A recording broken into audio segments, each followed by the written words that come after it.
Hi, fifth grade. Today we're going to be planning for next week's clay project. So today we're going to be starting our project.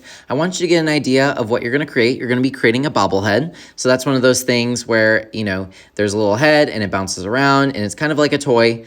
We're going to be making one out of clay. We're going to go over the steps today. There's going to be some individual, independent stuff on your own that I want you to do. But today you're going to come up with your idea and some drawings and come up with a little bit of research on an animal of your choice. If you've used clay with me before, awesome. I want to talk to you a little bit about where it comes from. It goes to a factory so that they can make it pure, and that's why it's not like filled with bugs and worms and stuff. But it's basically a piece of mud that has a lot of history. A lot of different cultures have used clay. When people discovered clay, they noticed that it would dry super hard. It would dry bone dry, which means it's as dry as a bone. It has kind of the texture of a bone. Then they would put it into a kiln, and we have a kiln at school, which is an oven that goes up to 2,000 degrees. So here's the classroom. Over here is where the kiln is. No students are allowed in here. This kiln gets up to 2,000 degrees, has a giant vent. So basically you think of this as a big old oven. Once it gets out of the oven, it's much harder, still a little bit fragile, but then it makes a great surface for paint. Here's some things you need to know about clay.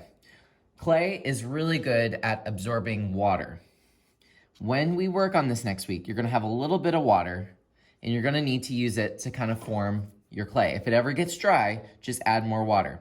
But you'll notice next week, I'm only gonna give you a little bit of water. If you put too much water, your clay will have a hard time drying, which means you won't be getting it back. I'm gonna let these dry for a week, and then I put them in the kiln. And then as soon as they're done cooking in there, which takes a full day, but I can't put anything that is wet in the kiln. Does anyone want to raise their hand and guess what will happen if I put something wet in the kiln? Anything that is wet and is put in the kiln explodes.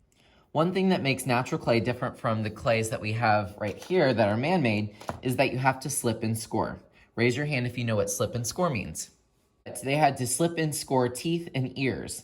They made something that they wanted to put on their clay. But with clay, you can't just stick it on there, because when this fires, when it goes in the kiln, guess what? It's just gonna pop right off because there's gonna be an air bubble in there and it's going to explode.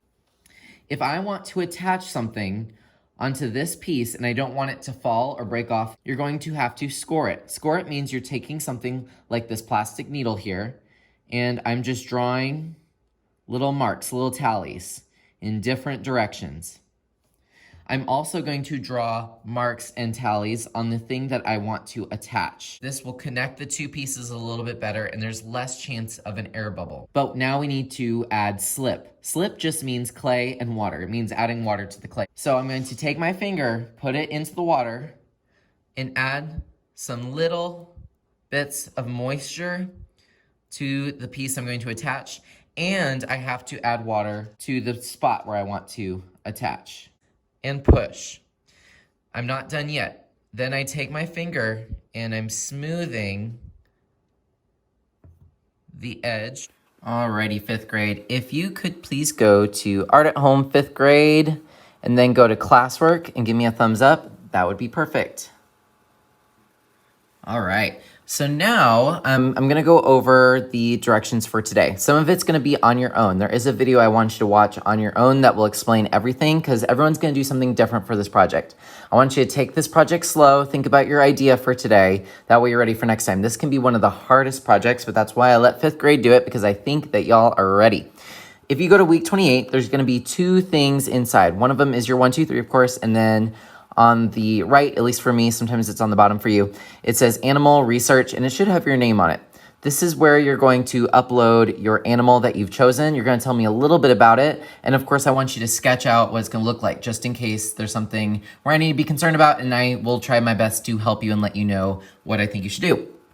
What you guys are gonna do is you're gonna make sure that you have your headphones, and I want you to go to number 3. We're watching number 2 right now. Number 3 is just a quick little video that I put that will give you the directions on how to do the research project, because everyone's going to be doing something different for this project. We're going to be going at our own pace, so I don't want to rush you. So you guys are going to watch the video on your own, and it's going to go through the 1, 2, 3 and the steps of completing a sketch for today. This is due. There's also some things in the number 1 that you can do when you're done. So go ahead and put on your headphones. When you're ready, go ahead and click number 3, and you can watch this video on your own, and it takes you through the steps of today's project. Have fun.